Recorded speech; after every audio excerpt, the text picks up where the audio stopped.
अस्सलाम वालेकुम, मैं हूं शाहजेब खानजादा। पनामा पेपर्स के बाद पेंडोरा पेपर्स सामने आ गए हैं। पनामा में शरीफ खानदान समेत 444 पाकिस्तानियों के नाम सामने आए, मगर इस बार वजीर आजम इमरान खान की काबीना के अरकान समेत 700 पाकिस्तानियों के नाम सामने आए हैं। 117 ममालिक के 600 सहाफियों ने 14 ऑफशोर सर्विसेज फर्म्स की 1 करोड़ 19 लाख लीक दस्तावेजात की 2 साल तक छानबीन की। पाकिस्तान से द न्यूज़ के सहाफी उमर चीमा और फ़खर दुरानी इस तहकीकात का हिस्सा रहे और फिर ये तफसीलात सामने आई, जिसमें वफाकी वुज़रा, अहम सियासी शख्सियात, ब्यूरोक्रेट, साबिक फौजी अफसरान, बैंकर्स, कारोबारी अफराद और मीडिया मालिकान की ऑफशोर कंपनियों का पता चला है। और वज़ीर आज़म इमरान खान ने तहकीकात का ऐलान कर दिया है, एक खुसूसी सेल कायम कर दिया है।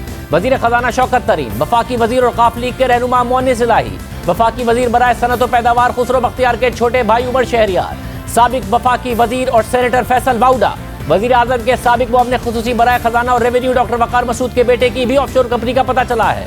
इसके अलावा तहरीक इंसाफ के रहनुमा और पंजाब के सीनियर वज़ीर अलीम खान की भी ऑफशोर कंपनी पेंडोरा पेपर्स में सामने आई है। इसके अलावा अपोजिशन से साबिक वज़ीर खजाना इसाक डार के बेटे अली डार और पीपल्स पार्टी के रहनुमा और साबिक सूबाई वज़ीर शर्जील मेमन की भी ऑफशोर कंपनी सामने आई है।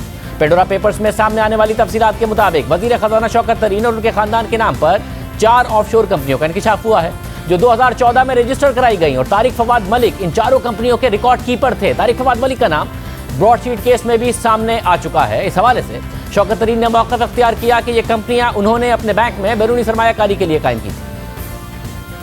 सिल्क बैंक का कैपिटल रेज करने की मैं कोशिश कर रहा था, तो तलत गुमन साहब थे जो हमारे बैंक में काम करते थे। तारिक मलिक उनके दोस्त थे और तारिक बिन लादेन की कंपनी में काम करते थे। तो ये कंपनी मिडिल ईस्ट डेवलपर्स है। उन्होंने कहा कि हम पैसे बीच में डाल देंगे आपके। स्टेट बैंक के पास ले गए कि ये तारिक बिन लादेन की कंपनी है, ये पैसे डालना चाहती है। स्टेट बैंक ने उसको इन प्रिंसिपल अप्रूवल दे दी। उन्होंने जाके फंड रेजिंग के लिए ये 4 जो ऑफशोर कंपनी खोली, लेकिन इसमें ना कोई अकाउंट खुला, ना इसमें ट्रांजैक्शन हुई। एफबीआर को आप पुश करेंगे कि वो तमाम लोगों की तहकीकात करें और देखें कि किसने फाइल किए और किसने अपनी इनकम शो की है, एसेट शो किए? बिल्कुल करेंगे और जो जिसकी रॉन्ग डूइंग हुई तो उनको पकड़ेंगे। इसी तरह पेंडोरा पेपर्स में सामने आने वाली तफसीलात के मुताबिक बैरून मुल्क ऑफशोर कंपनी के जरिए सरमायाकारी का इरादा रखने वालों में मोनिस इलाही भी शामिल थे। लेकिन जब उन्हें पता चला कि उनकी सरमायाकारी के बारे में पाकिस्तान को इतलात दी जाएंगी, तो उन्होंने इस पर तहफ़्फ़ुज़ात जाहिर करते हुए उसके बदले बरतानिया में ट्रस्ट कायम करने का फैसला किया। मोनिस इलाही की ऑफशोर कंपनी के हवाले से आज बरतानवी अखबार द गार्जियन में एक खबर शाया हुई और खबर के मुताबिक मोनिस इलाही ने RYK मिल्स के 24% शेयर्स और बरतानिया में 2 जायदादें खरीदने के लिए 2016 में एशिया सिटी नामी एक वेल्थ मैनेजमेंट कंपनी से रब्ता किया। खबर के मुताबिक अपनी सरमायाकारी की रकम के ज़राए की तस्दीक के लिए मोनिस इलाही ने एशिया सिटी को अपनी शुगर मिल्स की फरोख्त के कागजात जमा कराए, जो 2007 में लाहौर की एक कंपनी कॉलोनी मिल्स को 2 अरब यानी उस वक्त के $33.7 मिलियन में फरोख्त की गई थी। क्योंकि मोनिस इलाही एक पॉलिटिकली एक्सपोज शख्सियत थे, इसलिए एशिया सिटी ने थॉमसन रॉयटर्स कंपनी के जरिए उनके बारे में एक जामे तहकीकाती रिपोर्ट बनवाई। खबर के मुताबिक थॉमसन रॉयटर्स ने 21 जनवरी 2016 को रिपोर्ट जमा कराई, जो ज़्यादातर पाकिस्तान में मीडिया कवरेज पर मुश्तमिल थी। और इस रिपोर्ट में बैंक ऑफ पंजाब के इल्ज़ामात की भी निशानदही की गई और बताया गया कि बैंक ऑफ पंजाब का इल्ज़ाम है कि मोनिस इलाही और उनके वालिद ने गैर कानूनी तौर पर बैंक ऑफ पंजाब का कर्ज बैंक के एक डायरेक्टर की कंपनी को दिलवाया, जब चौधरी परवेज इलाही पंजाब के वजीर आला थे। उस कर्ज की मदद से उस कंपनी ने मोनिस इलाही की फेलिया शुगर मिल खरीद ली।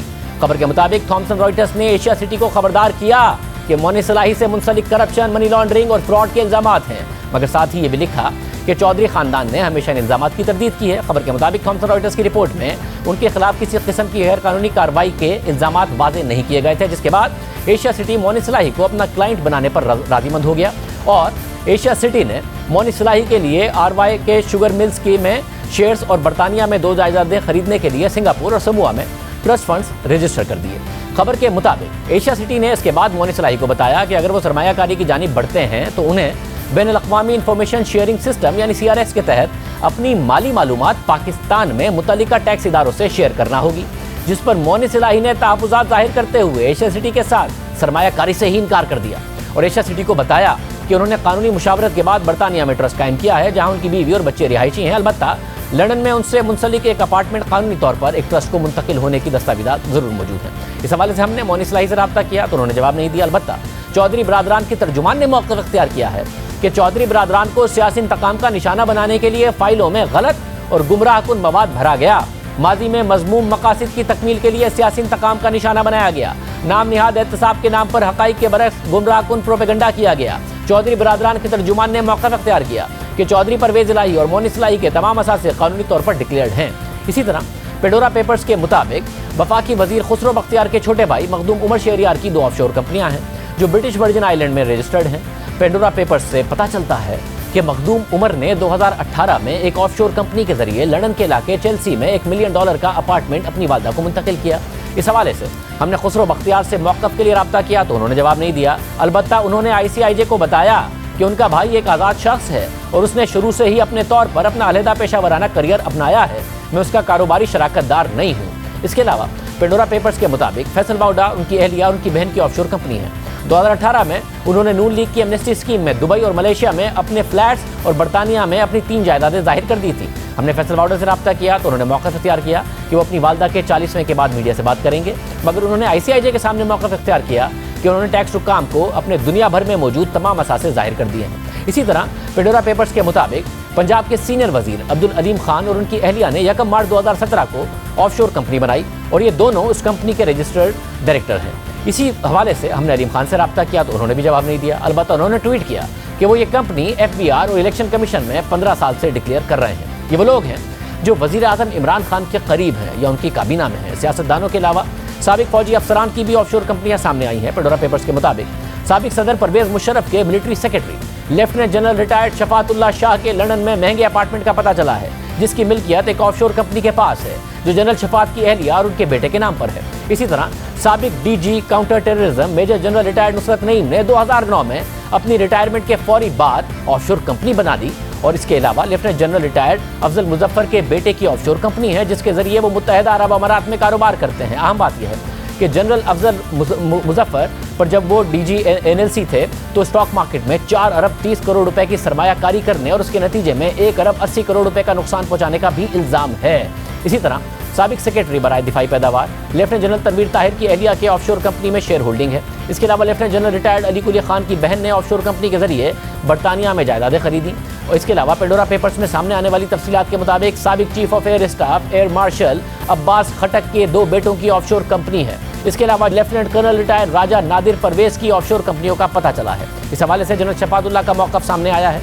Lieutenant general retired Shafat Shah का मौक़िफ़ है कि पेडोरा पेपर्स में उनके जिस फ्लैट का जिक्र आया है वो इन्होंने लाहौर में एक प्लॉट बेचकर खरीदा था। बरतानवी कानून के मुताबिक ऑफशोर कंपनी के जरिए बरतानिया में जायदाद की खरीदारी उनके मुताबिक कानूनी है। पेडोरा पेपर्स में नेशनल बैंक के सदर आरिफ उस्मानी, नेशनल इन्वेस्टमेंट ट्रस्ट के मैनेजिंग डायरेक्टर अदनान आफरीदी, गैर मुल्की सरमायाकारी के सफीर अली जहांगीर, अबराज ग्रुप के बानी आरिफ नकवी और कारोबारी शख्सियत तारिक शफी की ऑफशोर कंपनियां सामने आई हैं। जबकि साबिक चेयरमैन FBR और सेक्रेटरी फाइनेंस सलमान सिद्दीक के बेटे यावर सलमान की ऑफशोर कंपनी सामने आई है। इसके अलावा पेडोरा पेपर्स में जाली डिग्री का कारोबार करने वाली पाकिस्तानी कंपनी एग्जैक्ट का नाम भी सामने आया है। कंपनी के मालिक शुएब शेख की आमदनी ब्रिटिश वर्जिन आइलैंड में कायम की गई कंपनी के बैंक अकाउंट्स में जाती थी। पेडोरा पेपर्स में मीडिया मालिकान की ऑफशोर कंपनियों की तफसीलात भी सामने आई हैं। जंग और जियो के editor in chief Mir Shakeel उर रहमान, डॉन ग्रुप के हमीद हारून, एक्सप्रेस ग्रुप के सुल्तान लखानी, पाकिस्तान टुडे अखबार के आरिफ निज़ामी और GNN TV के मालिक की ऑफशोर कंपनियों का पता चला है। मीर शकील उर रहमान का मौक़िफ़ है कि 2018 तक ये कंपनी उनके पास थी और ये कंपनी उन्होंने डिक्लेयर की हुई है। इसी तरह हमीद हारून का मौक़िफ़ है कि उन्होंने भी अपनी कंपनी डिक्लेयर की हुई है। इसके अलावा लखानी ग्रुप के तर्जुमान ने मौक़िफ़ इख्तियार किया है कि उनकी तमाम कंपनियाँ कानूनी हैं। पेडोरा पेपर्स को सामने लाने वाले सहाफ़ती इदारे ICIJ ने वज़ीर आज़म इमरान खान के हवाले से आर्टिकल भी शाया किया है, जिसके मुताबिक लीक की गई दस्तावेज़ात से जाहिर हुआ है कि इमरान खान के अंदरूनी सर्किल, जिसमें काबीना में शामिल वज़रा, उनका ख़ानदान और उनकी माली मदद करने वाले लोग खुफिया तौर पर कंपनीज और ट्रस्ट के मालिक हैं, जिनमें करोड़ों डॉलर्स की छुपी हुई दौलत मौजूद है। ICIJ के मुताबिक इमरान खान के अंदरूनी सर्किल में जिन लोगों की होल्डिंग्स एक्सपोज हुई हैं उनमें वज़ीर ख़जाना शौकत तरीन और उनका ख़ानदान और इमरान खान के साबिक मुशीर बराए ख़जाना वक़ार मसूद के बेटे भी शामिल हैं। आर्टिकल के मुताबिक रिकॉर्ड से पता चलता है कि तहरीक इंसाफ की माली मदद करने वाले शख्स आरिफ नकवी की भी ऑफशोर डीलिंग्स रही हैं, जिन्हें इस वक्त अमेरिका में फ्रॉड के चार्जेस का सामना है। सिर्फ यही नहीं, आर्टिकल के मुताबिक दस्तावेज़ात से यह जाहिर होता है कि कैसे वज़ीर आज़म के इत्तेहादी चौधरी मोनिस इलाही ने अपनी मुबैना करप्ट बिजनेस के पैसों को एक खुफिया ट्रस्ट में डालने की कोशिश की।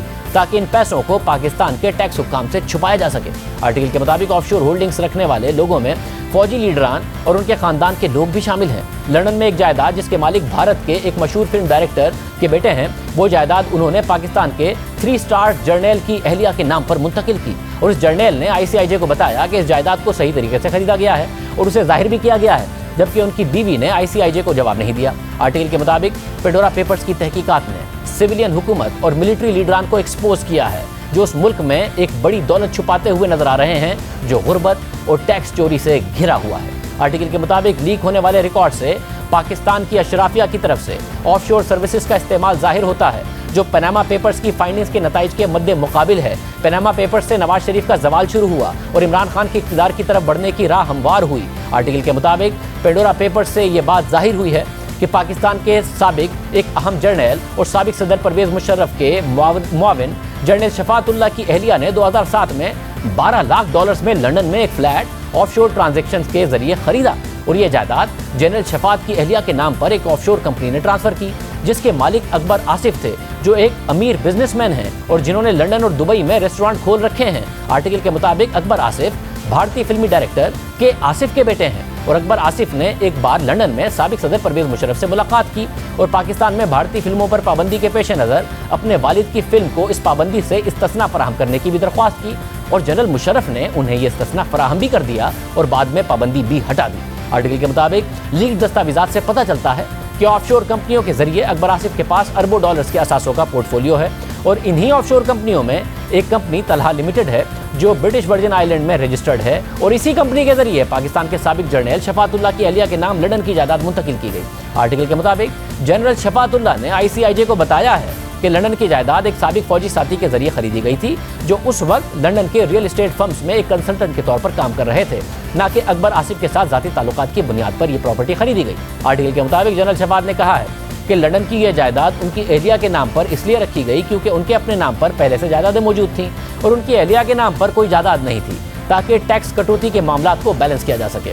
ICIJ के आर्टिकल के मुताबिक पेडोरा पेपर्स से यह भी जाहिर हुआ है एक साबिक हुकूमती वजीर और साबिक फौजी लेफ्टिनेंट कर्नल नादिर परवेज की मिल्कियत में इंटरनेशनल फाइनेंस एंड इक्विपमेंट नामी एक कंपनी रही है जो ब्रिटिश वर्जिन आइलैंड की रजिस्टर्ड कंपनी है। लीक्ड फाइल से जाहिर होता है कि साबिक कर्नल नादिर परवेज की यह कंपनी भारत, थाईलैंड, रूस और चीन में मशीनरी और इससे मुतालिका कारोबार में शामिल रही है और रिकॉर्ड से पता चलता है कि 2003 में नादिर परवेज ने कंपनी में मौजूद अपने शेयर्स एक ट्रस्ट को मुंतकिल किए जो मुतादिद ऑफशोर कंपनियों को कंट्रोल करता है और इस ट्रस्ट का एक बेनिफिशरी ब्रिटिश आर्म्स डीलर भी है और बरतानवी अदालत की दस्तावेजात के मुताबिक इस ट्रस्ट के मातहत दीगर कंपनियों ने बेल्जियन मैन्युफैक्चरर और भारतीय वजारत दिफा की कंपनी हिंदुस्तान एरोनॉटिक्स लिमिटेड के दरमियान असलहे की खरीदो फरोख्त में भी मदद फराहम की। आर्टिकल के मुताबिक साबिक कर्नल नादिर परवेज ने पाकिस्तानी हुकूमत में अहम ओहदों पर काम किया है। नादिर परवेज 1985 में रुकन कौमी असम्बली मुंतखब हुए, बाद में उन्होंने इमरान खान की पार्टी में शमूलियत इख्तियार की, जबकि ICIJ के मुताबिक नादिर परवेज ने इदारे के पूछे गए सवालात का जवाब नहीं दिया। आर्टिकल के मुताबिक फौज के एक और साबिक ताकतवर फौजी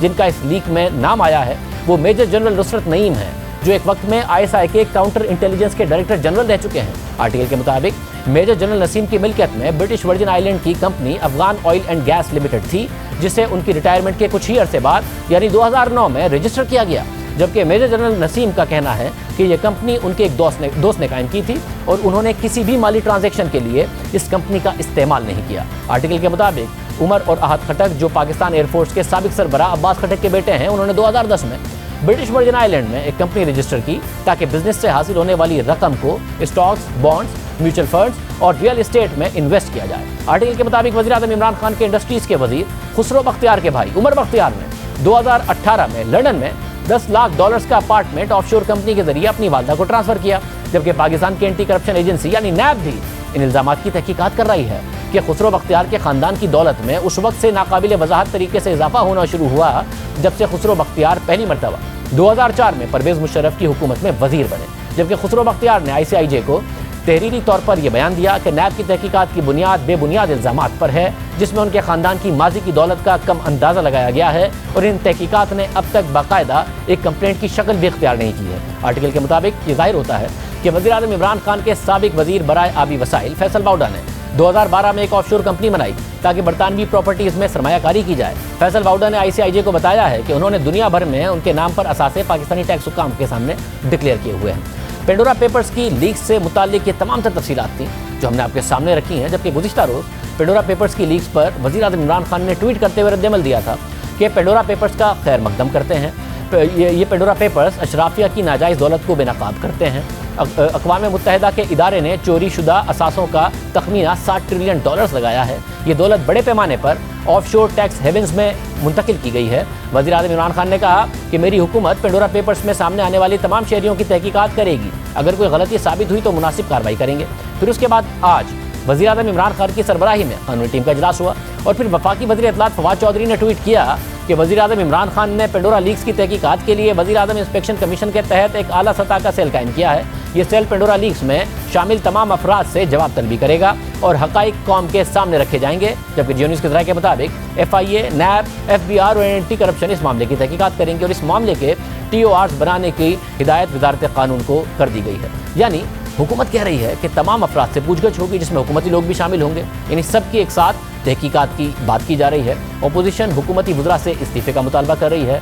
माजी में खुद वज़ीर आज़म इमरान खान ये कह चुके हैं कि सबसे पहले एहतसाब मुझसे और मेरी काबीना से शुरू होगा और आसान है। अगर किसी का नाम पनामा में आया था या फिर अब इन लीक्स पेंडोरा पेपर्स में आया है तो देखिए कि क्या क्या असासे सामने आए हैं और वो FBR में या टैक्स हुक्काम के सामने डिक्लेयर किए गए हैं या नहीं किए गए हैं और फौरी तौर पर तफसीलात आवाम के सामने रखी जा सकती हैं हुकूमती वज़रा की। मगर सबकी एक साथ तहकीकात की बात की जा रही है। अभी तक नहीं कहा गया है कि सबसे पहले हुकूमती वज़रा की तहकीकात करके हक़ाइक़ सामने रखे जाएंगे। हालांकि वज़ीर आज़म ने इख्तियार में आने के बाद ये दावा किया हम ऐसे मजबूत इदारे बना देंगे, हमारी जो इंस्टीट्यूशन स्टेट इंस्टीट्यूशन है वो इतनी मजबूत होंगी कि वो रोकेंगी करप्शन, वो सबसे ज़्यादा चेक रखेंगी जो गवर्नमेंट में लोग बैठे हुए हैं।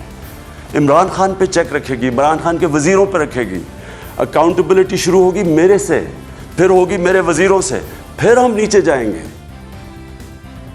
मगर सबकी एक साथ तहकीकात का ऐलान किया गया है। माजी में 2016 में जब पनामा पेपर्स आए तो उस वक्त भी सबके एहतसाब की बात की गई मगर कार्रवाई शरीफ खानदान के खिलाफ हुई। वज़ीर आज़म खुद कहते थे कि सबसे पहले हुकूमत के खिलाफ कार्रवाई होनी चाहिए। वज़ीर आज़म उस वक्त नवाज शरीफ से उनके इस्तीफ़े का मुतालबा किया गया कि वो इस्तीफ़ा दें, तहकीकात हों और उसके बाद बात आगे बढ़े। मगर अभी तक ऐसी कोई बात सामने नहीं आई है। पनामा पेपर्स में भी शरीफ खानदान के खिलाफ तहकीकात हो गई। बाकी जिन जिन के नाम सामने आए उनके खिलाफ कुछ नहीं हुआ। फिर पैराडाइज लीक में भी सामने आए नाम, उनके खिलाफ भी तहकीकात का ऐलान किया गया मगर फिर कुछ नहीं किया गया। फिर हमने अपने प्रोग्राम में वज़ीर आज़म के मुशीर बराए एहतसाब शहजाद अकबर से पूछा था कि पनामा और पैराडाइज लीक में जो नाम सामने आए हैं उनकी तफसीलात सामने हैं, उस पर काम करें तो सब चीज़ें वाज़ेह हो जाएंगी। तो देखिए उन्होंने क्या कहा। पनामा पेपर्स में और फिर उसके बाद भी बहुत सारे लोगों की डिटेल्स आई, तकरीबन 450 नाम थे मगर एक शरीफ ख़ानदान के ख़िलाफ़ केस आगे बढ़ा। बाकियों का क्या हुआ तो वो तो डिटेल्स सामने हैं। उनके असासे देखिए और फिर देखिए कि उन्होंने FBR में डिक्लेयर किए हैं या नहीं किए, टैक्स पे किया या नहीं किया, किस तरीके से वो पैसा बाहर लेके गए। ये काम तो तेज़ी से हो सकता है। जी बिल्कुल, जो आज कैबिनेट को मैंने ब्रीफिंग भी दी इस मामले के ऊपर, उसमें ये दो चीज़ें टारगेट करके बताई गई हैं कि पनामा के अंदर जितने नाम आए हैं और पैराडाइज लीक्स के बाद उस पर हुई थी पनामा के बाद उसके अंदर भी पाकिस्तानियों के नाम हैं, तो उन तमाम केसेस को दोबारा से असर नो ये यूनिट देखेगा और उसमें जो हाईलाइटेड या ज़्यादा अमाउंट के केसेस हैं या जहां पे आपको कोई एविडेंस या लिंक मिलता है फॉर मनी लॉन्ड्रिंग या कोई भी प्रेडिकेट ऑफेंस का, तो उन केसेस को फौरी तौर पे रेलेवेंट इदारे की मदद से परसू किया जाएगा। मतलब और ये क्या बिल्कुल फौरी तौर पर नहीं हो सकता? असासा, पनामा या पैराडाइज लीक्स ने बता दिया, FBR के डेटा फौरन देखिए कि वो डिक्लेयर हुआ है या नहीं हुआ और कानूनी तौर पर गया है या नहीं गया, क्योंकि इस पर काम हुआ नहीं बिल्कुल भी शरीफ खानदान के अलावा, तो ये फौरी तौर पर काम नहीं हो सकता। जी जी बिल्कुल, ये बिल्कुल फौरी तौर पे होगा। और मगर फिर कुछ नहीं हुआ, कुछ नहीं किया गया। मजीद नाम सामने आ गए हैं। वज़ीर आज़म फिर तहकीकात और कार्रवाई का दावा कर रहे हैं। कम से कम अपने हुकूमती वज़रा की हद तक तो फौरी तौर पर यह किया जा सकता है मगर नहीं हो रहा है। इसी तरह हुकूमत में आने के बाद हुकूमत बैरून मुल्क पाकिस्तानियों के अरबों रुपए के असासों का पता चलने का भी दावा करती रही। नवंबर 2018 में शहजाद अकबर ने दावा किया कि $5 अरब के असासों का सुराग लगा लिया है। 10 ममालिक के अंदर जो हमारी इस वक्त तक तहकीक हुई है, जो एसेट्स हम ट्रेस कर पाए हैं, उसका कुल हुजम इस वक्त $5.3 अरब है और ये पाकिस्तानी रुपयों में 700 अरब रुपए बनते हैं। 1.3 अरब के तो वो डायरेक्ट केसेस हैं मनी लॉन्ड्रिंग के, जो पाकिस्तान से पैसे बाहर लॉन्डर हुए हैं। अकबर के इस दावे पर हमने अपने प्रोग्राम में पूछा कि जिन अफराद के 5 अरब डॉलर्स के असासे हैं उनकी शनाख्त हो गई है, तो उन्होंने कहा कि इस हवाले से उनके पास तफसीलात हैं। ये पैसा वापस लाया जा सकता है या इंडिविजुअल्स आपने आइडेंटिफाई कर लिए हैं कि ये 5 अरब डॉलर किस किस के हैं और किस तरीके से अब उन्हें पकड़ा जा सकता है, आइडेंटिफाई किया जा सकता है, या पैसा वापस लाया जा सकता है, या पेनल्टीज मिल सकती हैं उनसे? जी बिल्कुल शाहजेब, ये आइडेंटिफाइड अमाउंट है। ये हमने अमाउंट, इसमें काफ़ी ज़्यादा जो प्रॉपर्टीज़ हैं, एसेट्स हैं, उनकी तमाम डिटेल हमारी अथॉरिटीज़ के पास आ चुकी हैं। किसकी हैं, किस जुरिस्डिक्शंस के अंदर हैं, उनका इस वक्त स्टेटस क्या है, वो तमाम डिटेल है और उसी को सामने रख के ये बताया गया है और उनको वापस लाने के लिए भी एक क्लियर प्लान है। पनामा पेपर्स का कुछ हुआ, जितने नाम और आए थे ना उनके हवाले से कुछ किया गया, ना पैराडाइज लीक्स के हवाले से कुछ किया गया, फिर ये जो 5 अरब डॉलर्स की बात की गई थी ना इस हवाले से कुछ किया गया, मगर बात यहीं तक नहीं रुकती है। खुद वज़ीर-ए-आज़म इमरान खान ने 3 दिसंबर 2018 को मुख्तलिफ टीवी चैनल्स के एंकर्स को इंटरव्यू देते हुए दावा किया कि उनकी हुकूमत ने 26 ममालिक से मुआहदे कर लिए हैं, जिसके बाद इन ममालिक से पाकिस्तानियों की तफसीलात सामने आ रही हैं और अब तक जो मालूमात सामने आई हैं उसके मुताबिक इन 26 ममालिक में 11 अरब डॉलर्स का सुराग मिल गया।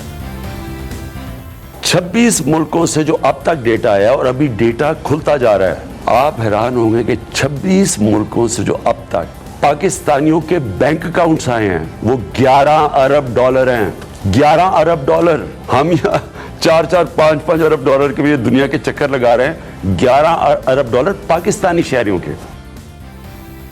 इस हवाले से ना तफसीलात सामने आई, ना ही कोई तहकीकात हो सकी, ना ही कोई कार्रवाई की गई और एमनेस्टी पर एमनेस्टी स्कीम हुकूमत जरूर देती रही। अब जो तहकीकात का ऐलान किया गया है उसमें अहम बात यह है कि बहुत सारे ऐसे अफराद हैं जिन पर के खिलाफ पहले से केसेस हैं, पहले से तहकीकात हो रही हैं, मगर उन तहकीकात में भी कोई ठोस पेशरफ नहीं हुई है। सबसे पहले बात करते हैं खुसरो बख्तियार की। नैब ने खुसरो बरादरान के खिलाफ 2018 में तहकीकात का आगाज़ किया था और शिकायत की तस्दीक के दौरान नैब ने अपनी रिपोर्ट में बताया था कि 2004 से 2010 के दौरान खुसरो बख्तियार और हाशिम जमा बख्त के ख़ानदान ने मुख्तलिफ सेक्टर्स में भारी सरमायाकारी की। इस अरसे में उनके ख़ानदान ने 4 शुगर मिल्स, 5 बिजली पैदा करने वाली कंपनियां, 4 तिजारती कंपनियां और दीगर 2 कंपनियां कायम की, जबकि उनकी ज़रई ज़मीन 712 एकड़ से बढ़कर 972 एकड़ हो गई। रिपोर्ट के मुताबिक इस अरसे के दौरान मुख्तलिफ शहरों में 6 से 7 रिहायशी प्लॉट और घर भी खरीदे गए। नैब का दावा है कि खुसरो बख्तियार ने अपने नाम से खरीदी गई कुछ जायदादें कागजात नामजदगी में भी जाहिर नहीं की। साथ ही वफाकी वजीर के ख़ानदान ने बैरून मुल्क से तरसीलात ज़र की सूरत में भी भारी रकूम वसूल की। नैब रिपोर्ट के मुताबिक खुसरो बख्तियार के ख़ानदान ने 2011 से 2018 के दौरान 979 मिलियन यानी 97 करोड़ से ज़ायद गैर मुल्की तरसीलात ज़र वसूल किए, जबकि उस वक्त वफाकी वजीर के ख़ानदान के असासों की मालियत 100 अरब रुपए से इस वक्त ज़ायद है। नैब रिपोर्ट में मजीद लिखा है कि ये एक राज है कि किस तरह से एक ज़मींदार ख़ानदान का मुल्क के बड़े सरमायाकारों में शुमार होने लगा। हालांकि इतनी बड़ी सरमायाकारी के लिए किसी बैंक से कर्जा भी नहीं लिया गया। नैब रिपोर्ट में यह भी लिखा है कि अगर मुल्ज़िमान के खिलाफ मजीद तहकीकात का हुक्म दिया जाए तो मजीद असासे सामने आ सकते हैं। नैब रिपोर्ट में वफाकी वजीर खुसरो बख्तियार के बैरून मुल्क बार बार सफ़र का भी हवाला दिया गया, जिसके मुताबिक खुसरो बख्तियार पिछले 5 सालों में 189 मरतबा बैरून मुल्क गए, यानी हर महीने में 3 बार। साथ ही ये भी लिखा गया कि खुसरो बख्तियार के मुसलसल बैरून मुल्क सफ़र की वजह तब ही मालूम हो सकती है जब उन्हें हिरासत में लेकर तहकीकात की जाएंगी। सितंबर 2018 में इल्ज़ामात की तस्दीक के बाद मुल्तान ऑफिस ने नैब हेडक्वार्टर को बताया कि उन्हें काफ़ी मालूमात मिली हैं, इसलिए इंक्वायरी की इजाज़त दी जाए। फिर 1 साल से ज़ायद अरसे के बाद नैब ने इस हवाले से जनवरी में खुसरो बख्तियार और उनके भाई के खिलाफ इल्ज़ामात की बाज़ाब्ता इंक्वायरी का हुक्म दिया, मगर फिर केस को मुल्तान से अचानक लाहौर मुंतकिल कर दिया गया और अब तक इस केस में कोई पेशरफ नहीं हुई है। इसके अलावा वफाकी वजीर चौधरी मोनिस इलाही पर भी इल्ज़ाम लगा। चौधरी बरादरान के खिलाफ नैब 20 साल तक तहकीकात करता रहा है, मगर अब नैब ने एक एक करके तमाम इल्ज़ामात ख़त्म कर दिए हैं, तमाम केसेस बंद कर दिए हैं। गुज़िश्ता साल सितंबर में नैब ने खुद ही चौधरी बरादरान के खिलाफ बैंकों से कर्ज हासिल करने की इंक्वायरी बंद की, मगर आमदनी से ज़ायद असासाजात और गैर कानूनी भर्तियों की तहकीकात जारी रहीं। फिर नवंबर 2020 में एक बार फिर काफ लीग की वफाकी हुकूमत से नाराज़गी की खबरें सामने आई और फिर काफ लीग ने 5 नवंबर को वज़ीर-ए-आज़म के दौराने में भी शिरकत नहीं की और उसके चंद हफ्ते बाद 25 नवंबर को वज़ीर-ए-आज़म इमरान खान खुद लाहौर पहुंचे, काफ लीग की क़यादत से मुलाकात की और फिर 17 दिसंबर को नैब ने लाहौर हाई कोर्ट को बताया कि चौधरी बरादरान के खिलाफ गैर कानूनी भर्तियों का केस भी बंद कर दिया गया है और सिर्फ आमदनी से ज़ायद असासाजात केस की तहकीकात जारी है। फिर रवां साल जनवरी में नैब ने लाहौर हाई कोर्ट को बताया कि चौधरी बरादरान के खिलाफ आमदनी से ज़ायद असासाजात केस भी बंद कर दिया गया है। एक एक करके तमाम केसेस बंद कर दिए गए। हालांकि डीजी नैब लाहौर ने नवंबर 2018 को हमारे प्रोग्राम में कहा था कि चौधरी बरादरान के बैरून मुल्क असासों की तफसीलात का इंतजार है, जब वो तफसीलात आ जाएंगी उनके खिलाफ कार्रवाई होगी। आपने परवेज इलाही, मोनिस इलाही, अलीम खान से नहीं पूछा पाकिस्तान में आपके कितने असासे हैं, क्योंकि वो भी पब्लिक ऑफिस होल्डर हैं, इन्फ्लुएंस अगर वो कर सकते हैं, इस वक्त रिकॉर्ड को तब्दील कर सकते हैं, तो पावर पोजीशन में वो हैं, उनसे नहीं पूछा आपने? वो जितने उनका जितना रिकॉर्ड है वो सारे का सारा हमारे पास सेफ पड़ा। ये केस उनका सन 2000 से चल रहा है, 18 साल हो गए इनका केस चल रहा है। तो उनके पास जो एविडेंस यहाँ पे है, उनका सारा मसला ये है कि जो उनकी बाहर प्रॉपर्टीज़ अलेज हैं उसका हम कंफर्म कर रहे हैं ताकि वो हमारे पास आ जाए तो हम उसे कंप्लीट कितना टाइम लगे? नैब ने चौधरी बिरादरान के खिलाफ केस ही बंद कर दिया है और इतने बड़े बड़े दावे किए, वज़ीर-ए-आज़म दावे करते रहे, शराद अकबर दावे करते रहे, अरबों डॉलर्स का पता लगाने की बात करते रहे, मुल्क में दौलत वापस आने की बात करते रहे, मगर फिर तहरीक इंसाफ ने भी एमनेस्टी दे दी। हालांकि वज़ीर-ए-आज़म एमनेस्टी स्कीम्स के खिलाफ थे, माजी में से करप्शन की जड़ कहते थे। तहरीक इंसाफ ने एमनेस्टी दी, मगर अब शौकत तरीन साहब कह रहे हैं कि एमनेस्टी देना गलत होता है। इस पूरे मामले पर बात करने के लिए हमने मुतादिद हुकूमती वज़रा को प्रोग्राम में शिरकत की, आज दावत दी, मगर कोई आने को तैयार नहीं हुआ। इस पर मज़ीद तफसील से बात करेंगे, हमारे साथ मौजूद होंगे ब्रेक के बाद पेंडोरा पेपर्स की तहकीकात में शामिल पाकिस्तानी सहाफ़ी उमर चीमा। साथ ही हुकूमत बार बार झूठी खबरों का इल्ज़ाम मीडिया पर लगाती है, खुद कैसे झूठी खबरें फैलाती है, उस पर भी बात करेंगे और तफसीलात आपके सामने रखेंगे ब्रेक के बाद।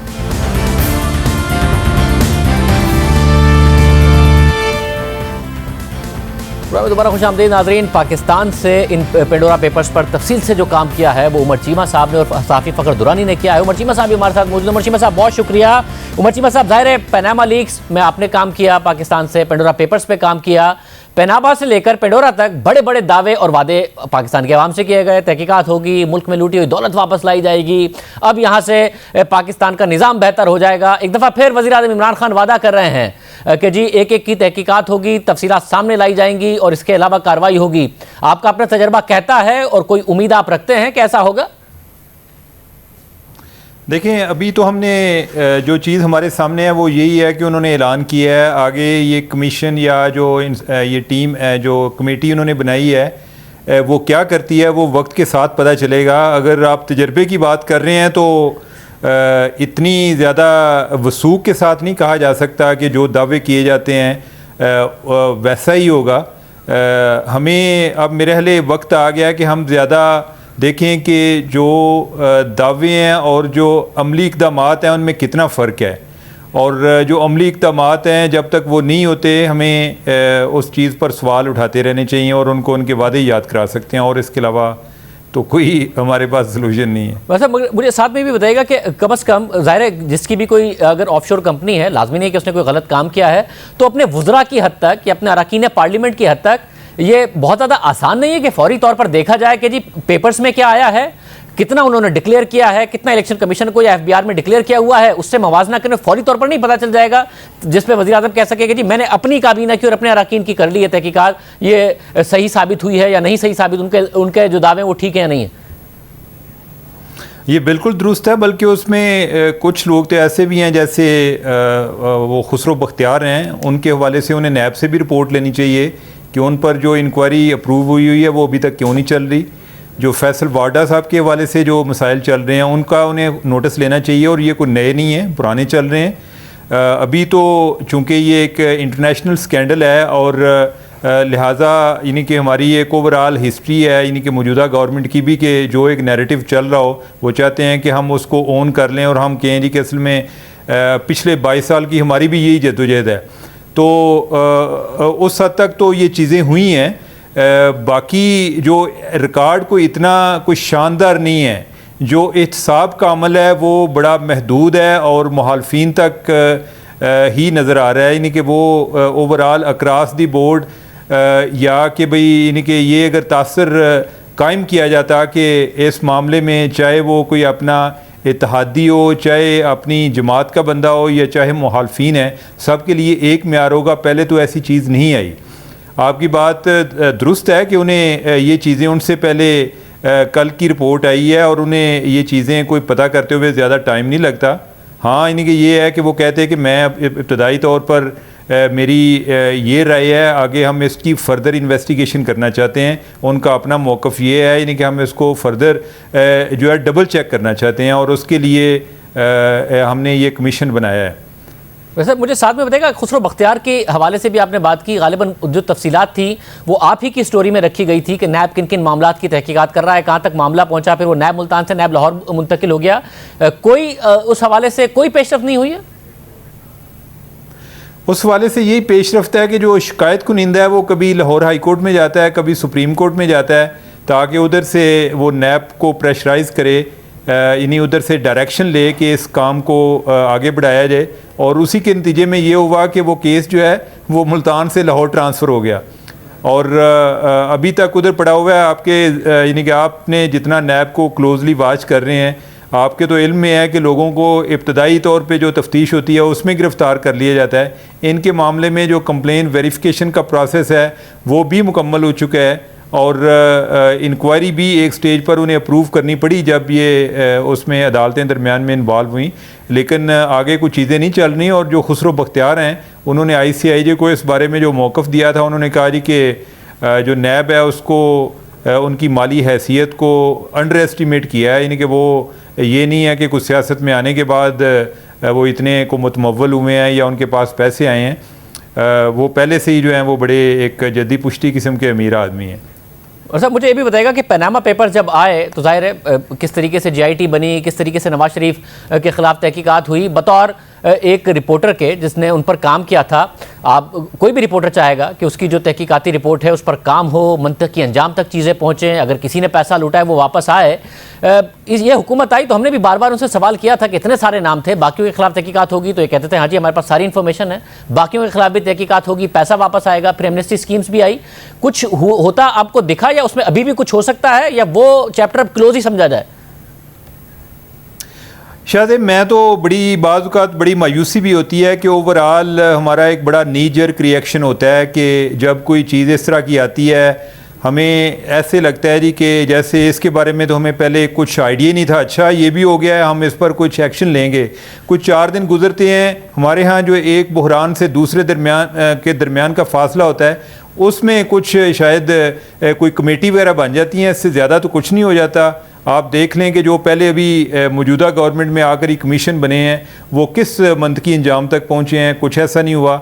हाँ, जो ये पेंडोरा पेपर्स आए हैं या इससे पहले पनामा आए, पैराडाइज आए, उससे यही है कि लोगों में इस बारे जो ऑफशोर का स्ट्रक्चर है और लोग किन किन मकासद के लिए उसको इस्तेमाल करते हैं, आगे ही की सतह तक चीज़ें हुई हैं। बाकी जो इसका कोई एक कानून की हुक्मरानी है या इनके एहतसाब का अमल है वो बड़ा सिलेक्टिव है, यानी कि वो एक मुखालफिन तक महदूद है। बहुत शुक्रिया उमर चीमा साहब की गुफ्तगू आपने सुनी। इस वक्त जाहिर है ये कंसर्न्स हैं कि वज़ीर आज़म दावा तो कर रहे हैं मगर क्या तहकीकात होंगी भी या नहीं होंगी। पनामा पेपर्स के हवाले से भी दावा किया गया था, कुछ नहीं किया गया। फिर शुगर कमेटी हो, शुगर कमीशन इंक्वायरी हो, वीट कमेटी हो, गंदम की हवाले से इंक्वायरी हो, इसके अलावा जो तेल का क्राइसिस आया उसकी इंक्वायरी हो। दावे बहुत बड़े बड़े किए गए मगर हुकूमत की तरफ से कार्रवाइयाँ नहीं की गई। अब एक दफ़ा फिर हुकूमत दावा कर रही है तो जिसकी वजह से सवालात उठ रहे हैं। प्रोग्राम में ब्रेक शामिल करते हैं। हुकूमत बात करती है फेक न्यूज़ के खिलाफ, जाली खबरों के खिलाफ, मगर कैसे खुद वुज़रा जाली खबर फैलाते हैं आपके सामने रखेंगे ब्रेक के बाद।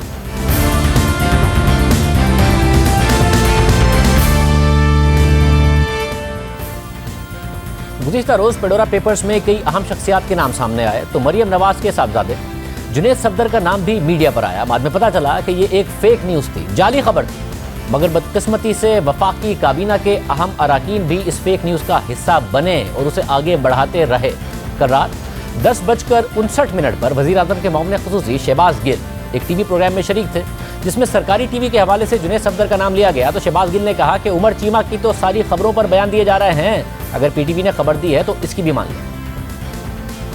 PTV जो है स्टेट का इदारा उसको कोट कर रहे हैं यहाँ पे, और PTV एयर कर रहा है कि मरीम नवाज के बेटे जुनैद सफदर के नाम से 5 कंपनियां जो हैं वो रजिस्टर्ड हैं। इसमें जो अभी जो ये पेंडोरा लीक्स आई हैं उसके नतीजे में ये खबर सामने आ रही है। तो ये PTV को हम यहाँ पे कोट कर रहे हैं। अब इसको हम मजीद चेक कर रहे हैं। अर्शद साहब, कुछ इस हवाले से आपके पास कोई इन्फॉर्मेशन है या अभी भी थोड़ा सा और इसको तहकीक करनी पड़ेगी? इसको भी चेक कर लेते हैं, डेटाबेस में अगर ये नाम है तो निकल आए। मान लो अगर PTV ने खबर दी है, कराची अगर PTV ने दी है इस पे, अर्शद साहब, चीमा साहब की तो आप सारी खबरों के ऊपर ध्यान दे के तो दिए जा रहे हैं। खबर PTV के हवाले से दी गई और इसकी फ़ौरन तरदीद की जा सकती थी, इसकी तस्दीक करके फौरी तौर पर तरदीद की जा सकती थी, मगर इसके फ़ौरन बाद 11:02 पर शहबाज गिल ने एक ट्वीट कर दी और उसमें लिखा कि क्या ऐसा हो सकता है कि किसी चोरी वगैरह की तहकीक हो और मरियम बाजी पीछे रह जाएं? कभी भी नहीं। शहबाज गिल ने इस ट्वीट के साथ PTV का एक इमेज शेयर किया जिस पर जुनैद सफदर की ऑफशोर कंपनियों का जिक्र था। मगर खुद पीटीवी के एक ओहदेदार ने इस तस्वीर के जाली होने की तस्दीक कर दी। यानी वज़ीर-ए-आज़म के बाब ने खुसूसी शहबाज गिल ने जाली खबर ट्वीट कर दी। बिल्कुल उसी वक्त यानी 11:02 पर वज़ीर इत्तलात फवाद चौधरी ने भी ट्वीट में जुनैद सफदर का नाम लेते हुए लिखा कि अली डार जो नवाज शरीफ के दामाद हैं के नाम ऑफशोर कंपनी के बाद अब नई इतलात ये हैं कि मरियम नवाज के बेटे जुनैद सफदर के नाम पर भी 5 ऑफशोर कंपनियां हैं। इस खानदान को कितना पैसा चाहिए। और इसके फौरन बाद 11:04 पर मेज़बान नादिया मिर्जा से बात करते हुए वफाकी वज़ीर इत्तलात फवाद चौधरी ने कहा कि पेडोरा पेपर्स में मरियम नवाज के बेटे जुनैद सफदर के नाम 5 ऑफशोर कंपनियां निकली। मरियम नवाज के बेटे जुनैद सफदर के नाम 5 ऑफशोर कंपनियां निकली हैं, उनके दामाद के नाम ऑफशोर कंपनियां निकली हैं। पता नहीं इस खानदान को कितना पैसा चाहिए और कितना पैसा जीने के लिए जरूरी होता है। बात यही नहीं रुकी, फिर पीटीवी पर जुनैद सफदर का जिक्र 11:13 पर मेजबान जावेद इकबाल ने ऑफशोर कंपनियों के हवाले से किया। आज इतलात ये भी हैं कि जुनैद सफदर के हवाले से भी कुछ कंपनीज ऑफशोर कंपनीज सामने आ गई हैं। बार बार एक ही खानदान का नाम भी इसमें आ रहा है और हमने देखा है कि इससे पहले पनामा पेपर्स जो लीक हुए थे उसमें भी साबिक वज़ीर आज़म नवाज शरीफ का नाम आया था, उनके ख़ानदान का नाम आया था और उसी की बुनियाद पर उन्हें फिर अपनी वजारत उज़्मा से भी हाथ धोना पड़े। 11:13 पर पीटीवी पर यह बात हुई और फिर 11:16 पर जियो न्यूज़ पर मेज़बान शहजाद इकबाल ने ICIG के पाकिस्तान में नुमाइंदे उमर चीमा और फ़खर दुरानी से इस बारे में सवाल किया तो उन्होंने वाज़े किया कि पेडोरा पेपर्स में जुनैद सफदर का नाम नहीं है। उमर फ़खर जरा बताइएगा, आप तो पूरे पेपर्स आपने देखे, अब ये पीटीवी चला रहा है कि जुनैद सफदर का नाम है, आपको नजर आया नाम 5 कंपनी है? एन मुमकिन है कि नेक्स्ट टाइम कोई इस तरह की चीज आए तो उसमें जुनैद सफदर का नाम आए। जब तक वो नहीं है मैं उसको डिक्लेयर नहीं कर सकता। अभी तक हमारे पास पेडोरा पेपर्स में जुनैद सफदर का नाम नहीं आता। नहीं, अभी तक हमें तो यानी कि हमने तो बड़ा छान मारा है और हम नामों की तलाश में थे। तो यानी कि जो बड़े बड़े नामी ग्रामी लोग हैं तो अगर मिलते तो हम बाकियों के अगर नाम चला रहे हैं तो वो भी नाम। जी फ़खर, पाकिस्तान से रिलेटेड डॉक्यूमेंट्स थे, एटलीस्ट जो पेंडोरा पेपर से रिलेटेड थे उसमें से इस तरह का कोई नाम नहीं आया। हमने शरीफ फैमिली के एक मेंबर का इंडिविजुअली चेक किया। 11:17 पर यह वाज़े कर दिया गया, लेकिन फिर 11:29 पर वज़ीर मुमलिकत बराए इत्तलात फारूक हबीब ने भी पीटीवी पर जुनैद सफदर का नाम लिया। अभी जो है वो मरियम सफदर के जो साहबजादे जिन्होंने एक दिन भी कभी कोई कारोबार ही नहीं किया, उनके नाम के ऊपर भी खबरें आ रही हैं कि 5 कंपनियां जो है उनके नाम के ऊपर भी मौजूद हैं। इस तरह एक सरकारी टीवी चैनल पर ट्विटर पर खुद वुज़रा एक गलत खबर को आगे बढ़ाते रहे, उसे बयानिया बनाने की कोशिश करते रहे और फिर हुकूमत कहती है कि मीडिया फेक न्यूज़ फैलाता है। प्रोग्राम में आगे बढ़ते हैं। तिजारती खसारा इस वक्त मईशत के लिए बड़ा मसला बनता जा रहा है। अगस्त के एक महीने में करंट अकाउंट खसारा 1.47 अरब डॉलर्स रहा, जिससे ये खदशात पैदा हुए हैं कि इस माली साल के लिए करंट अकाउंट खसारा हुकूमती टारगेट यानी 8 से 9 अरब डॉलर से कहीं ज़्यादा यानी 12 से 14 अरब डॉलर से भी ऊपर जा सकता है। उससे मार्केट्स में गैर यकीनी की सूरत हाल पैदा हो गई थी।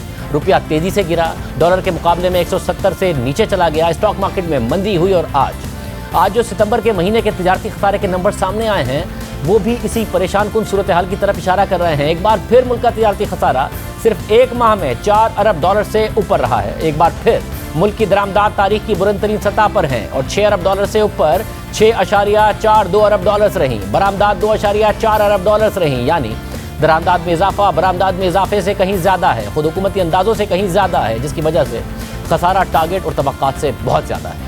गुज़िश्ता साल सितंबर के महीने में खसारा 2.4 अरब डॉलर था और इस साल इसमें 70% का इजाफा हो चुका है, क्योंकि बरामदाद में 26% का इजाफा हुआ मगर दरामदाद में 51% का इजाफा हुआ है, जिससे एक बार फिर हुकूमत के मुस्तकिल बुनियादों पर मुआशी तरक्की के दावों पर सवालात उठ रहे हैं। रुपए की कदर मुसलसल गिरने के बावजूद फिलहाल दरामदाद में तो कमी नहीं आ रही है, मगर मजीद महंगाई के खदशात पैदा हो गए। जुलाई और अगस्त में महंगाई 8.4% पर जाने के बाद सितंबर में एक बार फिर महंगाई 9% रही और मजीद इजाफे के खदशात हैं। खाने पीने की अशिया में महंगाई अब भी डबल डिजिट में है। स्टेट बैंक पहले ही शराय सूद में 25 बेसिस पॉइंट्स का इजाफा कर चुका है और करेंसी में गिरावट की वजह से मजीद इजाफे के खदशात हैं। महंगाई की वजह से मजीद इजाफे के खदशात का इजहार किया जा रहा है। आज प्रोग्राम में इतना ही। अल्लाह।